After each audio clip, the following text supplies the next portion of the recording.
Good morning from the Vineyard estate of Carpineto. As you can see from the hills down there, we have actually just narrowly escaped another spring frost last night. That is not the case in Montalcino, where we are almost double as high, where we are right in the middle of a snow blizzard in this very moment. We'll get an update in just a second.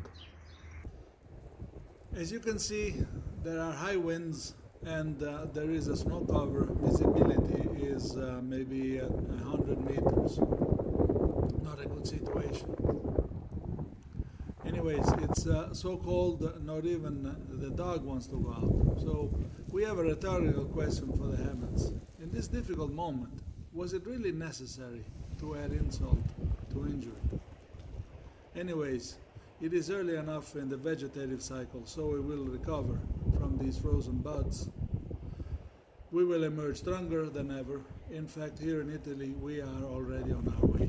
Please support us by drinking our Italian wine, by eating our Italian food, and wearing our fine fashion. Salute.